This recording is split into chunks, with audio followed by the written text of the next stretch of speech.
When we take this particular prompt and we put it to the task, so we've got this prompt, this idea, the recommendation that arts and humanities workers should be paid less, we want to think about it in terms of the recommended template. So we have to paraphrase the issue, and in this case, the student is saying, yeah, actually, you should adjust the pay. It makes sense. And again, you may personally disagree with this, the grader may personally disagree with this, but we're just seeing if the student can effectively argue this side of it. So for paragraph 2, one of the most compelling reasons is to create incentives. So we want society to have the opportunity to expand and grow based on the advances that scientists and economists would be able to pursue if they were paid more. People would want to enter those fields.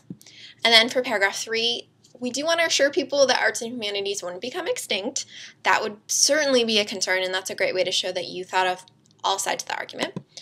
And then don't forget to explicitly state, yes, I understand people would disagree with this. This might not seem fair. Implementation may be difficult. And then you have to refute that and then sort of sum up your final point. And then your conclusion, you cannot do it without a conclusion.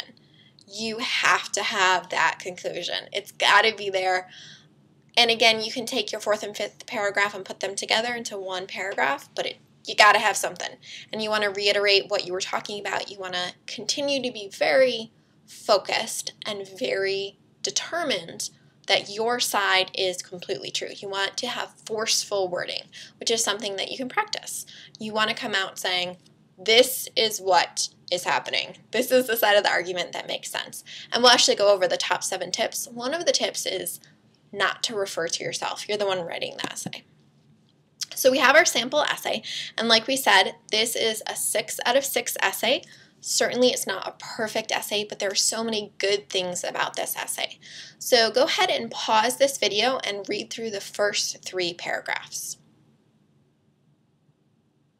So now that you've read through the first 3 paragraphs, take a look at the last 2 paragraphs.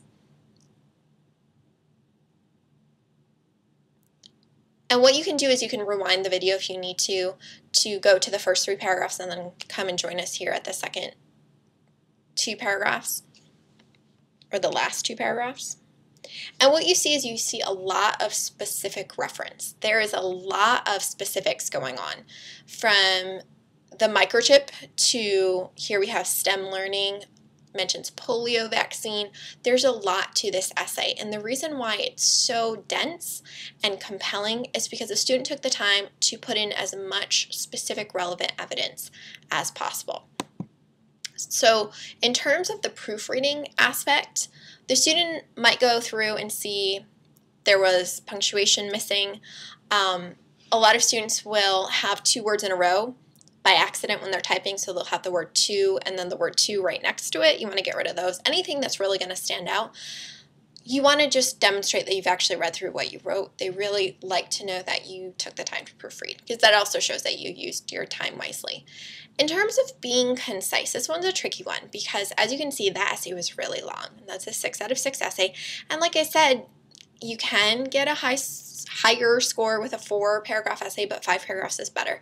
In terms of concise, they mean don't use unnecessary words. So if you said something was deadly and fatal, well, that just means the same thing. So you want to be careful not to use words that are blatantly redundant. But in terms of writing, you do want to write as much as possible to express yourself. In terms of being forceful, you saw the wording in that sample essay. It was very forceful. That person really thought that he or she was correct. And then in terms of being correct, that has to do more with grammar. It doesn't necessarily have to do with the dates and facts. So for example, it said the microchip was developed in the late 1950s. That's actually true, but if the microchip had been developed in the late 1940s, they're not going to take off points for that. In terms of being correct, that actually has to do with grammar.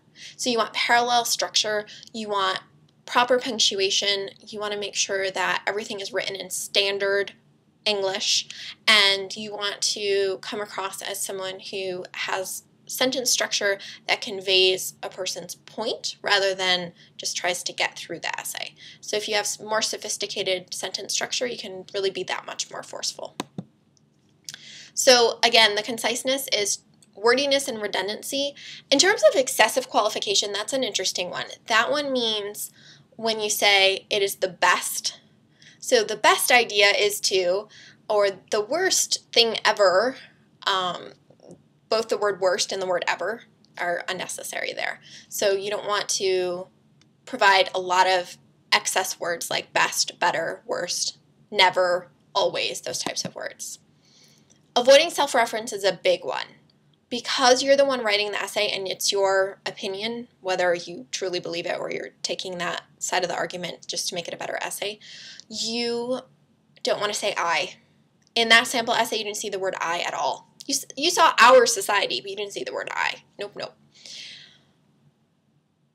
In terms of open strongly, that has to do with your introduction. So be forceful right from the get-go. And then in terms of avoiding cliches, cliches have to do with things like the grass is always greener, or if you say things like hit the road, you certainly would have trouble fitting that into your essay, but you want to avoid anything that are really common phrases. And then be correct, again, is just grammar. It has to do with grammar, not necessarily with facts. So in terms of grammar versus spelling, they definitely look at grammar much more than they would spelling.